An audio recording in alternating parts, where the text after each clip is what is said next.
become one of the great symbols of the corruption of power, the maniac fiddling while his city burns. The tyrant was Nero, the city Rome. Fiddling while Rome burns is just one of the stories that's made Nero's reputation as one of the most evil men in history. The psychopath who killed his wife and mother, who threw Christians to the lions, who was condemned to an early death. All these things are true, but the fact that he never even played the violin should alert us to the fact that there's more to him than the monster that historians have consigned to the dustbin of the past. Because there was another Nero, a man who loved peace, not war, the world's first rock star, cheered by his adoring fans, an enlightened lover of music, theatre and the arts. And it's this Nero that I want to try and rescue from the ashes of his terrible reputation.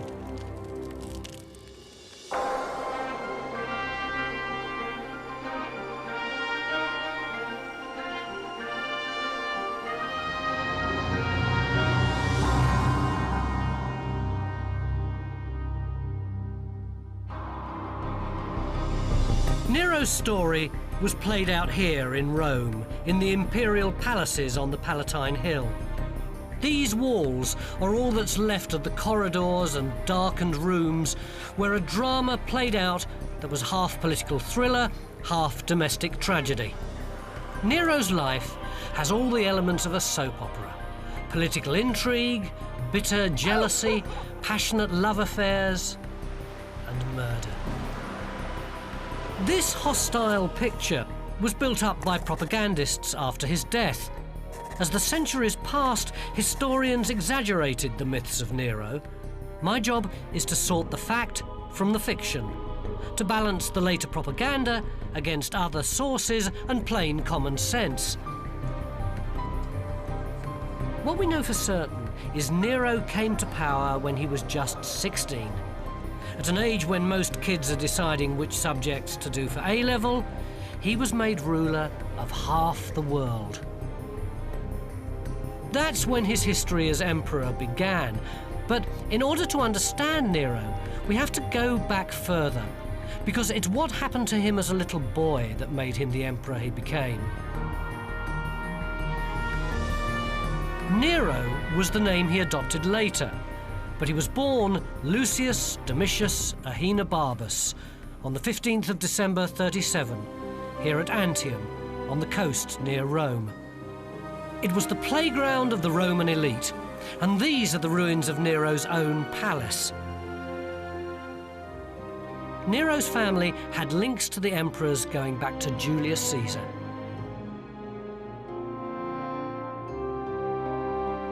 Family connections were everything to the Romans. In terms of social standing, Nero had a great family. Although in terms of a healthy psychological background, they were a disaster. First, there was his father, a tough and brutal alcoholic called Gnaeus. This is a man who killed an ex-slave during a drinking bout, gouged out a fellow senator's eye when he criticised him in the forum, and deliberately killed a young boy in a traffic accident in a fit of road rage. But the real aristocratic blood came from his mother's side. Nero's story is about the women who influenced him, and central to that story is his mother Agrippina, the ultimate pushy woman. She created him, she made him, and in the end, she all but destroyed him. Agrippina's father, the war hero Germanicus, had been heir to the imperial throne, but had died tragically young. She was ferociously ambitious and well aware that the only way to power for a woman was through a husband, or better still, a son. She saw Nero as her passport to power. Agrippina, like sort of a lot of mothers in particular, has an ambition for herself. She has a son who is going to become powerful, or could become powerful. Nero had rich, powerful parents, but he also had an uncle who was emperor. In the year Nero was born, Agrippina's evil brother Caligula became emperor. Caligula was paranoid. He saw treason everywhere. There were secret trials, political murders, and terror throughout Rome. When Nero was just 2, Caligula sent Agrippina into exile on suspicion of being involved in a plot against him. The toddler Nero was left in the care of his alcoholic father. Then, just as he was getting used to having no mother, tragedy struck again. His father died. Nero was abandoned, brought up by household slaves, a dancer and a barber. Hardly a good start for a future emperor.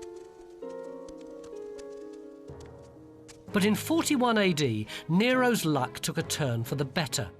Caligula was assassinated by senators determined to stop his reign of terror. Nero's mother was brought back from exile. Caligula was replaced by Nero's stuttering great-uncle Claudius, a figure of fun who'd survived by looking harmless. Anyone who's read the book or watched the TV series of I, Claudius will assume that Nero's problems were over, but far from it. Claudius was much more than the wise, stuttering clown we're led to believe he was. He also shared the sadistic characteristics of his predecessor and kept the levels of terror at court just as high.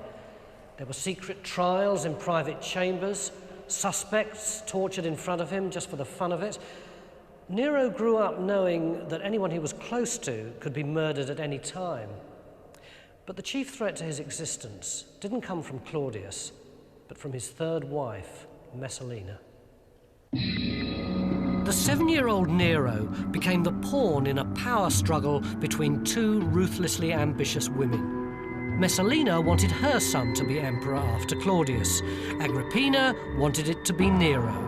Both women were willing to fight dirty.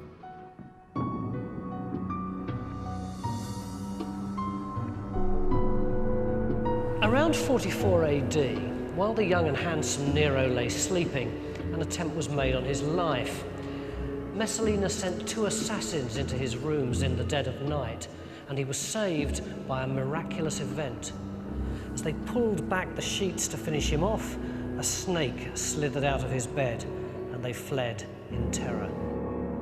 It's a colourful way of dramatising this dynastic squabble, but this episode only emerges a century later, and it's got suspicious parallels with Roman folktales at the time.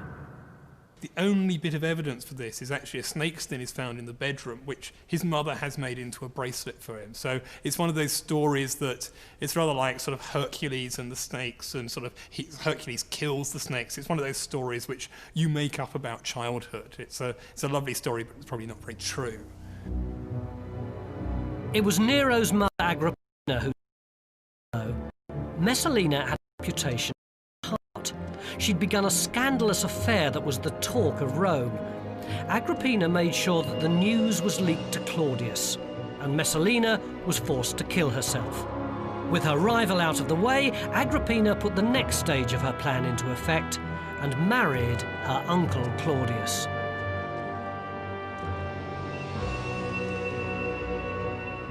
Part of the deal was that her son was adopted by Claudius, changing his name to Nero. It effectively made him heir to the imperial throne, but Agrippina strengthened the bond with an arranged marriage. A wife for Nero would also need political clout, and Agrippina realised she didn't have to look far for that. She arranged a marriage between the 15-year-old Nero and Claudius's 13-year-old daughter, Octavia. Not surprisingly, she had to have the law changed first to avoid any charges of incest. The next stage in Agrippina's plan was to tighten her grip on power by making strategic appointments.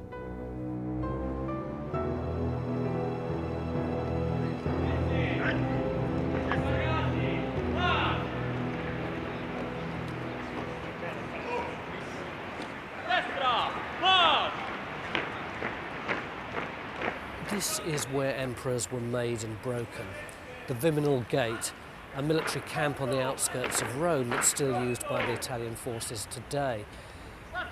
The legions weren't allowed inside Rome, so the emperor had his own elite force called the Praetorian Guard, who were based here. Any aspiring contender for the imperial throne who didn't have their support didn't stand a chance.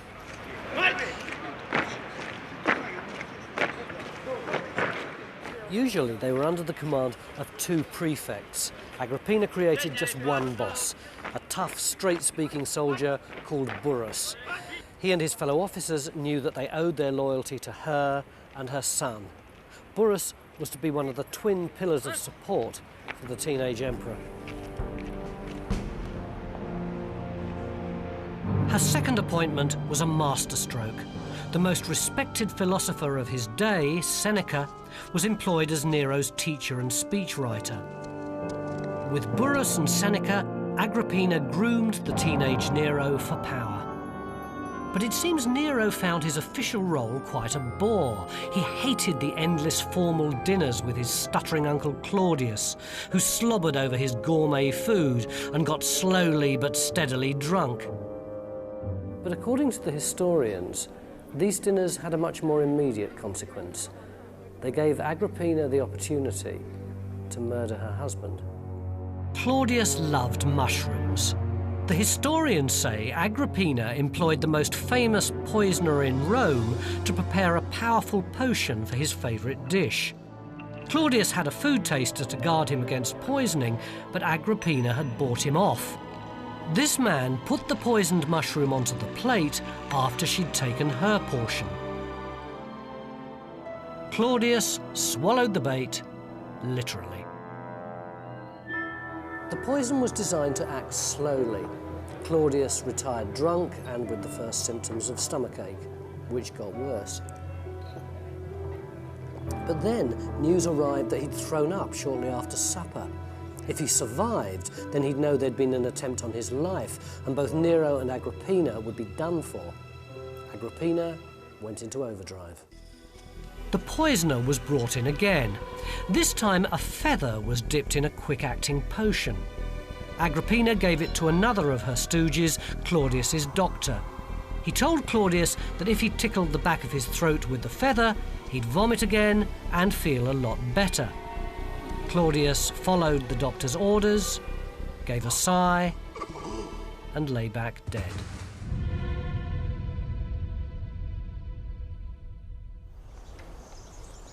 Historians writing later enjoyed telling the story of Agrippina killing Claudius, but we now know that there wasn't any poison that could work that quickly at the time. Claudius was pushing 60 and in poor health, and it's far more likely that he died from drink, overindulgence, or even food poisoning. What the stories really tell us is how people saw Agrippina, a ruthless politician who was quite capable of murdering her own husband. Whether natural causes or foul play, the next few hours followed the same course as imperial deaths have done from Maoist China to the Queen Mother. Agrippina didn't announce his death straight away. She needed to play for time. Prayers were offered up for the emperor's recovery, and musicians were invited in to cheer him up, even while his body was growing cold. As a precautionary measure, she called out the Praetorian Guard from their barracks to surround the palace while she worked on the official announcement with Burrus and Seneca. Finally, at midday the following day, the pronouncement was made. The emperor is dead. Long live the Emperor Nero. The crowds loved their glamorous 16-year-old ruler. Claudius's palace on the Palatine had been a place of fear, secretly run by the emperor's clique. Now Nero announced a new regime. The Senate would be restored to power. Tyranny was over. It seemed a new era had dawned. Agrippina and Nero both knew that he owed her everything. When the Praetorian officer came to him that evening to ask for the official password, Nero told him it was to be Optima Mater, the perfect mother. But if Agrippina thought that Nero was going to be her puppet, she was very much mistaken. The perfect mother didn't want compliments.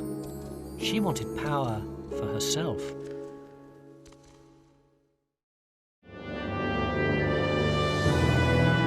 Thanks to his scheming mother, Nero was emperor of Rome at the tender age of 16.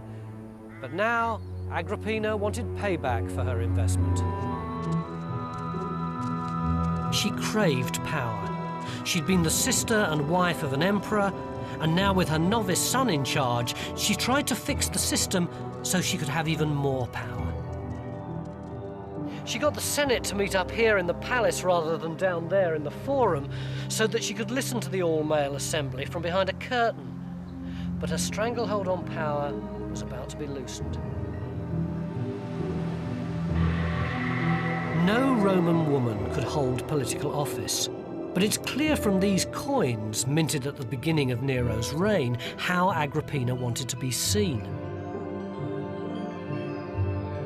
The important thing about these coins is they're contemporary documents, they're not later writings, and they give you the official imperial view, the imperial spin, if you like. There's no court gossip there, but there's exactly what the emperors wanted you to see about them.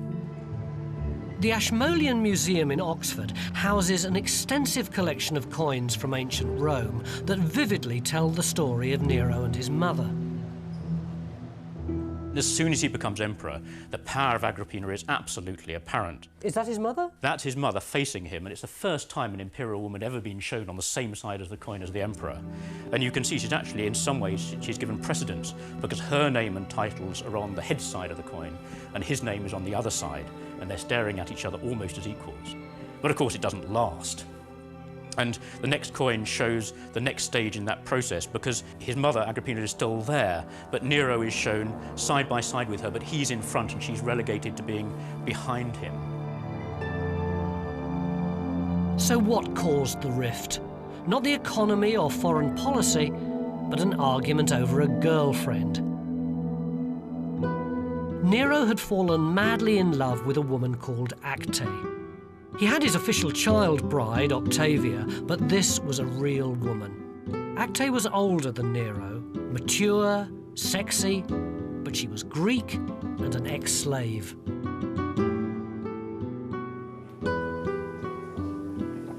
Nero wanted to keep news of the affair from his mother, but he wanted to get rid of Octavia and marry Acte. And when you want to divorce your wife and make a slave girl the Empress of Rome, it is a bit hard to keep it a secret. Agrippina went ballistic. As far as she was concerned, Acte had to go. Grazie. Poor old Nero was forced to go scurrying round various senators, trying to persuade them that Acte was actually an Eastern princess and therefore eligible for the throne, but nobody bought it. Nero had to give up love for duty, and it hurt. Agrippina may have won, but in the long term it damaged her. Bullying Nero forced him further and further into the arms of his advisors, the philosopher Seneca, the head of the Praetorian Guard, Burrus, and a few elder statesmen, who were quite prepared to put up with Nero's foibles, but not those of his mother. Within a year of taking over, the balance of power had shifted in favour of the 17-year-old. Nero moved Agrippina out into a separate palace. For a time, he barely spoke to the woman who had once been the perfect mother. He was his own man. And here, we begin to unpick the myth of the tyrant Nero. Because even historians like Tacitus, who destroyed Nero's reputation after his death, had to admit that the first 5 years of his reign were a huge success. He gave power back to the Senate, he administered the provinces fairly, and cemented his popularity by giving every citizen a cash handout. As a fun-loving teenager, he seemed to have a natural touch with the man in the street. Bread and circuses has always kept the mob happy, but now Nero came up with a brand new ploy, the lottery. He showered little wooden balls with numbers on them into the crowd, and if you got a prize-winning number, then you could turn up at the palace and claim a lavish free gift. Horses, slaves, even a holiday home. Nero's popularity, I think, stemmed from his youth, the fact that he really tried to be such a good boy at the beginning and did all the things he was supposed to. But his relationship with the populace, I think, was particularly strong because he was very generous, spent a lot. He gave very good entertainments, and they really loved bread and circuses. as we know, and also he was rather accessible. That is, we're told on a number of occasions there are banquets or entertainments in which Nero is walking among the crowds, and they actually see him. And I think that means quite a lot to them. Nero started well, but he found the constraints of being in charge wearing. He had a personality that needed to break out. Like a typical adolescent anywhere, he loved to go out with his mates and get drunk, but preferably without anyone realising he was the emperor. So if they went to a pub or a brothel, he'd go in disguise, which had its downside, because after one particularly rowdy night, he came back home with 2 black eyes.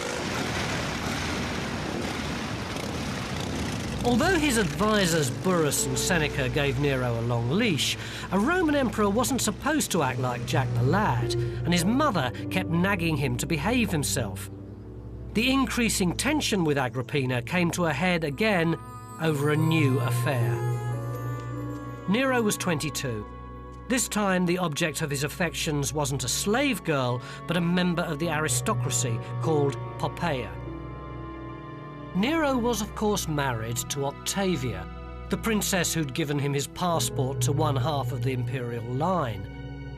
Poppaea started pressuring Nero to get divorced, and this became all the more urgent when she discovered that she was pregnant and could provide Nero with an heir. The only opponent to their relationship was his mother.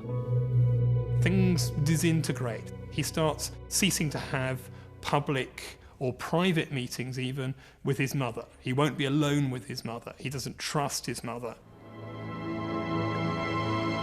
Poppaea kept up the pressure.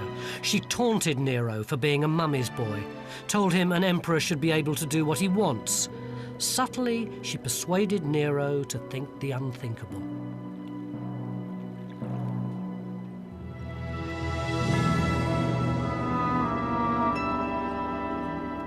No one knows for sure when Nero decided to kill his mother, but we do know exactly how he did it.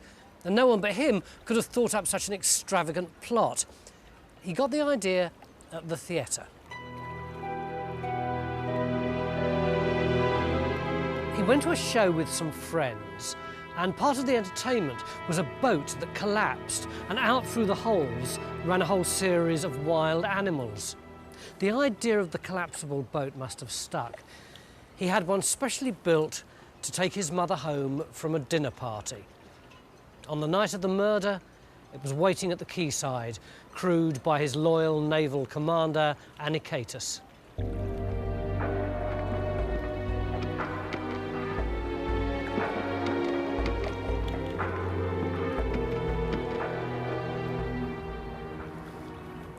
Right on cue, halfway across the bay to Agrippina's home, the boat started to sink.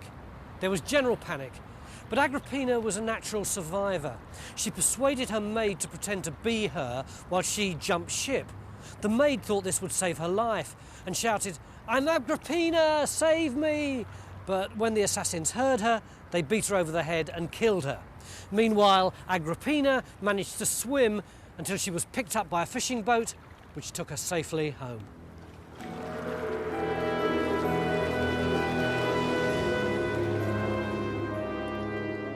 Home, but not safe. It can't have taken long for the truth to dawn on the exhausted and fearful mother that her son wanted her dead. On the other side of the bay, word reached Nero that Agrippina had survived. Terrified, he panicked. He ordered Burrus to get the Praetorian Guard to go and finish her off. Burrus refused, saying that his men would never agree to kill a member of the royal family, particularly the daughter of their hero Germanicus. In the end, it was the naval man Anicetus who agreed to do it. Nero's thanks are revealing. "You've given me my empire," he said.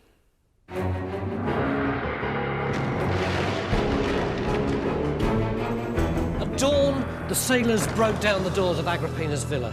As they burst in, her servants fled, leaving her alone to face her executioners.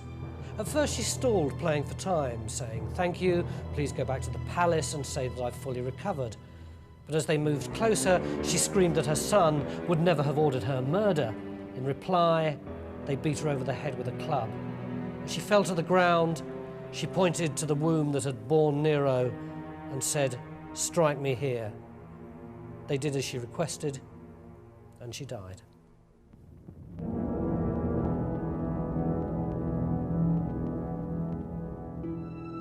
Back in Rome, Burrus and Seneca invented the story that Agrippina had killed herself because her plan to murder Nero had been discovered. Although they were prepared to cover up for the emperor, they gradually realized they'd lost control of him. With this unforgivable act of murder, Nero had crossed the line into tyranny, and there was no going back.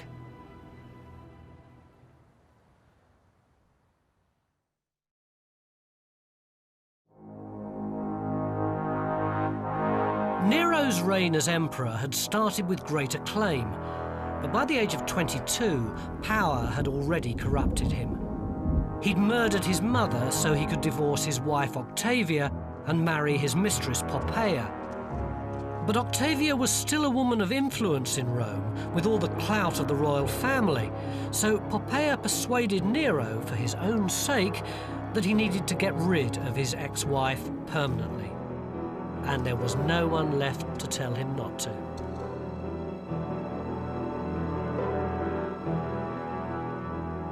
Unable to deal with Nero, the philosopher Seneca had retired to the country, and his military advisor Burrus had died. He was replaced by a ruthless yes-man, Tigellinus. If Seneca and Burrus had managed to keep Nero on the rails, it was Tigellinus and Poppaea who derailed him again.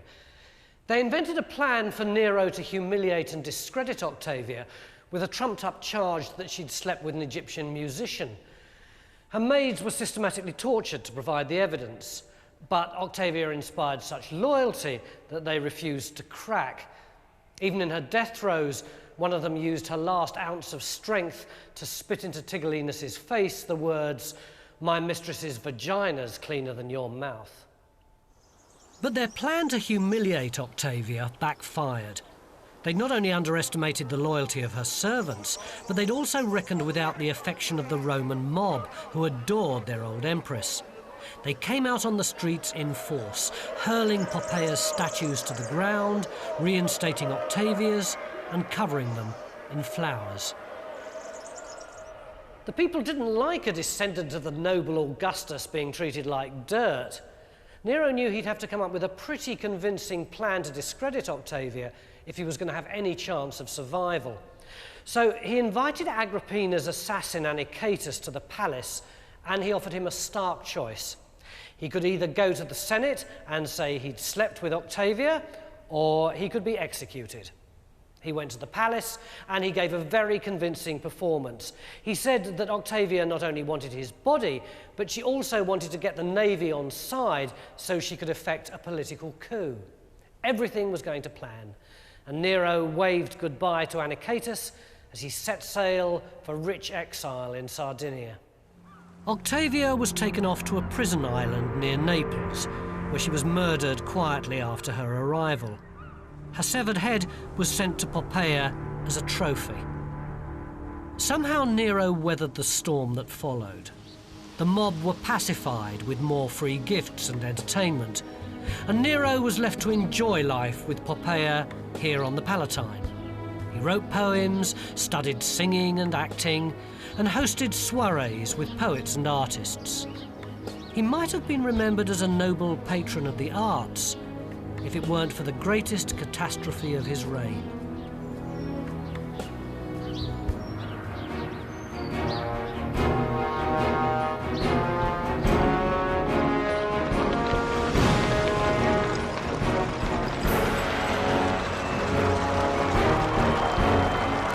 This is the Circus Maximus. 2,000 years ago, this place would have been as full of people and as exciting as the Cheltenham Gold Cup. All the way round here was the chariot racing track with free seating for 300,000 people all the way around on massive wooden structures with wooden slums behind. Up there was the palace with Nero's royal box, where he had a bird's eye view not only of a day at the races, but of the first flames from the fire that swept through Rome. In the earliest historical account, Tacitus writes that the Great Fire of Rome probably started as a simple accident. A brazier got kicked over just outside the stadium, but a strong wind was blowing, and in moments the flames took hold. It was a devastating blaze. It tore through the tightly packed wooden slums, spreading quickly to the posh houses on the Palatine and onto Nero's palace itself.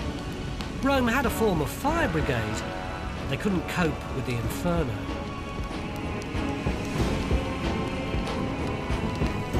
It was the worst fire in history until Hamburg and Dresden in the Second World War, and it literally burnt itself into people's memories. As time went on, people started telling stories about Nero himself seen on the palace balcony with a lyre, manically reciting his own epic poem, The Fall of Troy, as the flames lapped the Palatine. And it's these stories, recorded by later propagandists, that sealed Nero's reputation. But Tacitus tells us he wasn't even in Rome. Nero was actually miles away, here at his holiday villa in Anzio when it happened. Immediately he heard the news, he jumped on his horse, rode back to Rome and took charge of the firefighting and organising shelter and food for the homeless. Day and night he could be seen rushing around the city completely without any of his bodyguards, who he'd told to go and help fight the fire, until eventually, after 9 long days and nights, the flames gradually abated. And it didn't stop there. When the fire was eventually put out, Rome was devastated, and there were thousands of homeless refugees. Nero acted swiftly to solve the problems caused by the fire. He slashed the price of grain and let people camp in the temples of the Forum while their homes were rebuilt. He also commissioned innovative plans to design a safer city. So why do we remember him as the villain of the piece? The answer is the simplest in history. All these good plans needed funding. Nero imposed a fire tax. It made him far more unpopular than killing his mother. He'd come good in a crisis, but hitting people in the pocket afterwards was the unforgivable sin. And despite his labours putting out the fire, when he started to rebuild his palace, rumours began to spread that he'd had something to do with starting the fire himself. He needed a scapegoat, and his choice was to seal his reputation throughout history. He picked on a small religious sect who were already deeply unpopular. They were called Christians.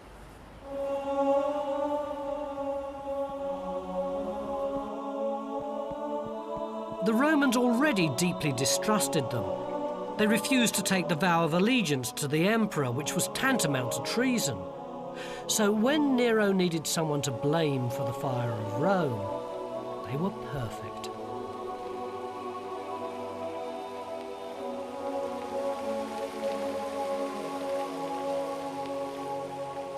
We know that the persecution was completely unjustified and that the fire started by accident.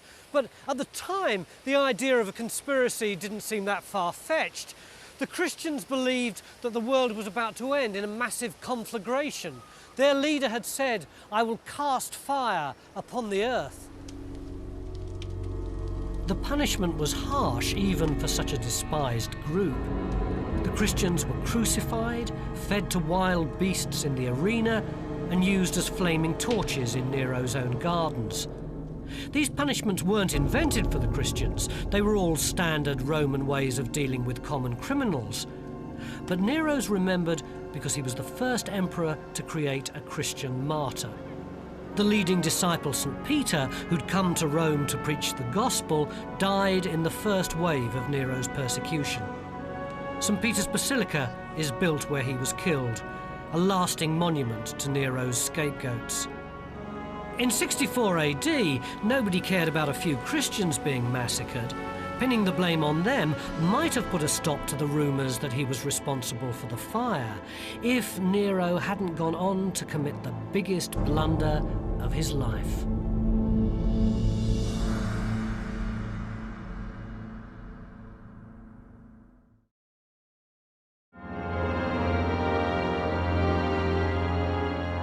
Nero had done his best to squash rumours about his part in the fire of Rome.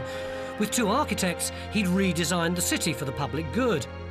And people might have thanked him for it if a key part of the scheme hadn't included him fencing off a great slice of the devastated city for his own pet project. Nero's palace up on the hill there looked pretty flashy before the fire, but now he and his architects were conceiving a house that would make Louis XIV or Elton John look shy and retiring. The Golden House was a fantastical design. Villas and palaces, gardens and parkland, a vast lake, and at its entrance, a golden statue of Nero as a god, 120 feet high. If you look at the plan of ancient Rome, the Golden House took up about a quarter of the city. Most of it's destroyed, but one section of this amazing architectural feat remains because it was used for the foundations of the public baths that were built after Nero's death. In Nero's day, all this would have been open to the light, but now it's a vast underground labyrinth.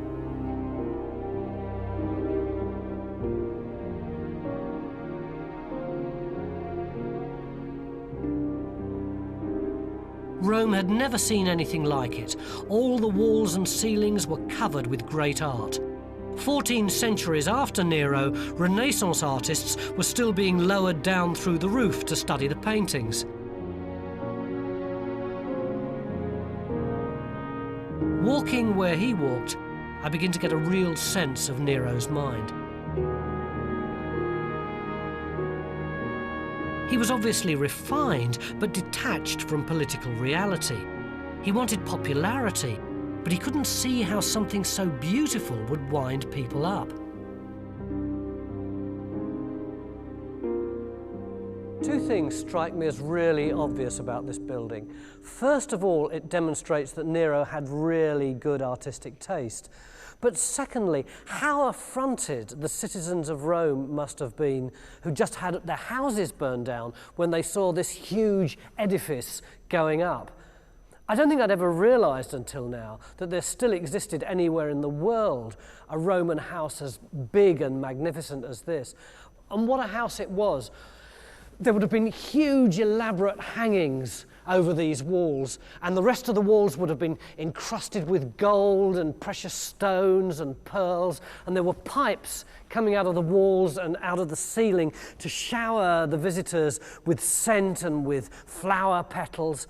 And this room, which was the centerpiece, revolved. It was a rotunda, and it rotated day and night in synchronization with the stars. It was the biggest, plushest, most elegant Roman nightclub in the whole universe.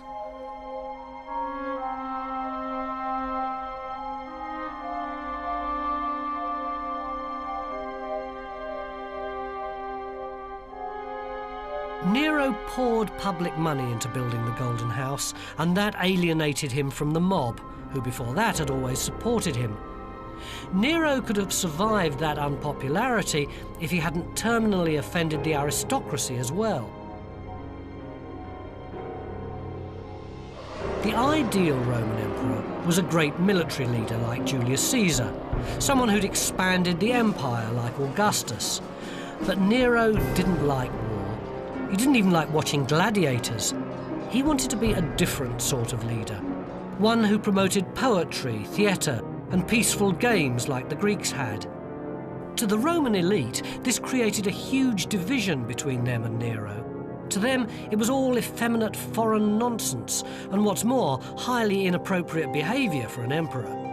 Worse still, Nero didn't just promote these cultural pursuits, he actually took part.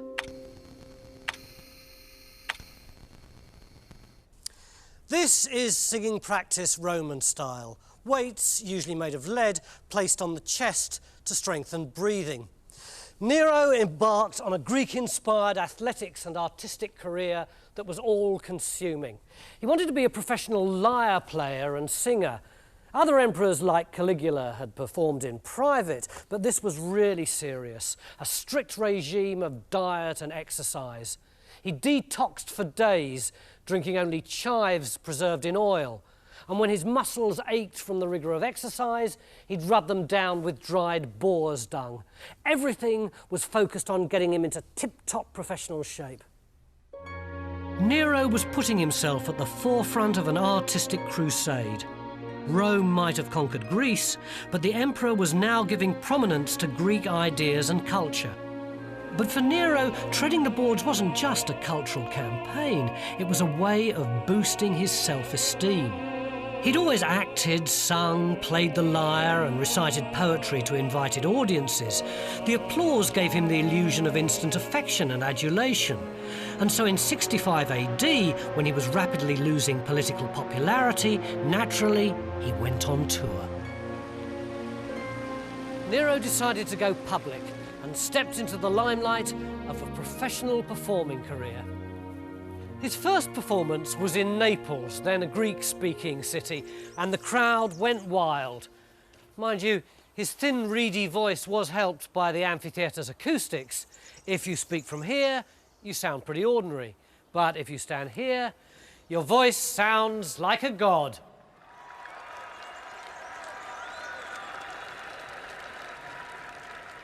The Greek population of Naples loved it.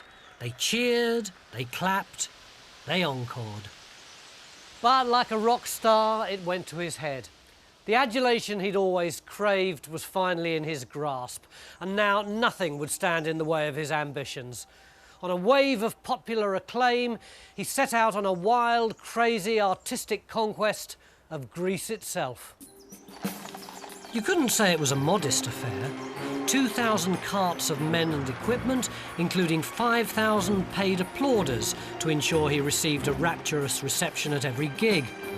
The 4 major Greek festivals went in yearly rotation, but to fit into Nero's schedule, he got them all to take place during his visit, and he entered every one. In front of the judges stood the ruler of the known world. This was a man who'd made them change customs established over centuries and reschedule whole competitions. But he sweated, he wiped his brow with his arm.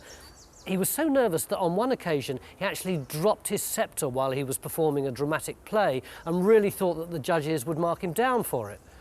Of course they didn't, and when they solemnly awarded him the victor's laurels, he was pleased, flattered, emotional.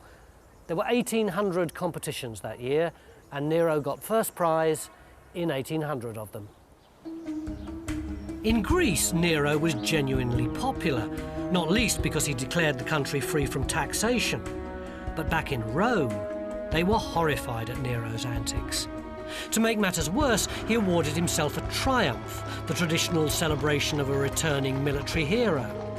Instead of the emblems of successful battles and captured prisoners, he paraded with his laurels and his medals. To members of the Senate, it was demeaning to the name of Rome. It wasn't what a Roman emperor should be doing. Nero's grip on reality was loosening, and his time was running out. He was 30. He'd been away from Rome for over a year. Leaderless, the neglected empire was falling apart. He'd never bothered to visit the military outposts, and this lack of interest was coming back to haunt him.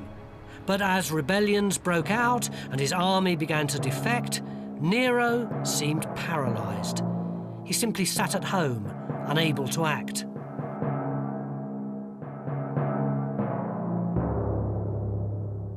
Then, in June 68 AD, the emperor woke up one night to find the palace deserted.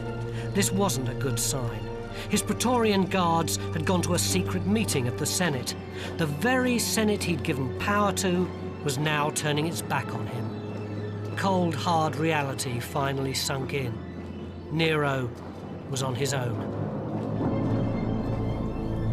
Still in his night clothes, he fled the palace looking for somewhere to hide. The sensible thing would have been to head for the port of Ostia, where he could have gone overseas to rally his loyal forces abroad. But he wasn't thinking straight. He bumped into 3 slaves who got horses and took him to a villa on the outskirts of the city. When they arrived, they found that the front door was locked and they had to crawl through the undergrowth into the side entrance.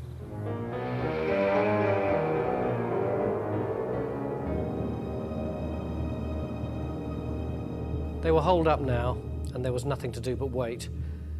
Eventually, a messenger arrived with the news that Nero had been declared an enemy of the state and had been sentenced to death in the ancient manner. Nero had no idea what that meant and asked one of the slaves, who told him he'd be stripped naked and paraded through the streets of Rome with his head clamped in a forked branch. Then he'd be stoned to death. The slave politely added that suicide might be the better option.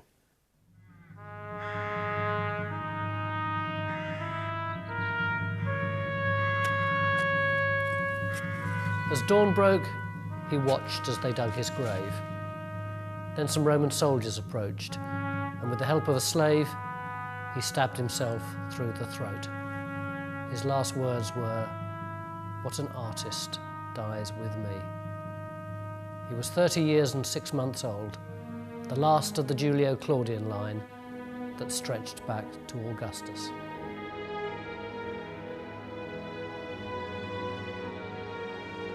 Nero marked the end of a dynasty and the end of an era.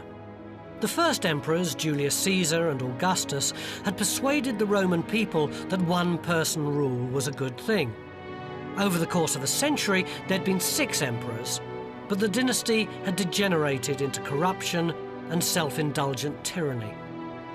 Rome stuck with the idea of an emperor, but after Caligula and Nero, it was clear that just being related to Caesar and Augustus wasn't enough. After a year of chaotic civil war, the next emperor, Vespasian, wasn't related to anyone special, but he was what the empire needed, a common-sense leader.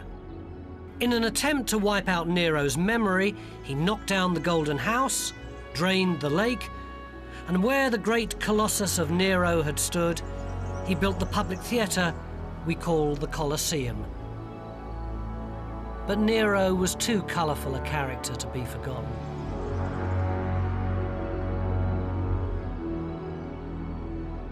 Nero saw himself as an artist. His enemies thought of him as a tyrant and a buffoon. The truth is, he was all 3. He certainly wasn't very good at running an empire, but then what did Rome expect? If you put a messed up 16-year-old in charge of half the known world, you're asking for trouble. Rome learnt the hard way. From now on, it abandoned the Julio-Claudian line of emperors in favour of skilled administrators. But Nero did leave his mark on history. Whatever else he wasn't, he was a showman. He did everything in a big way, from building his house to killing his mother. He thought of himself as an actor. But no part he ever played on the stage could match the drama, the spectacle, and the sheer theatricality of his own life.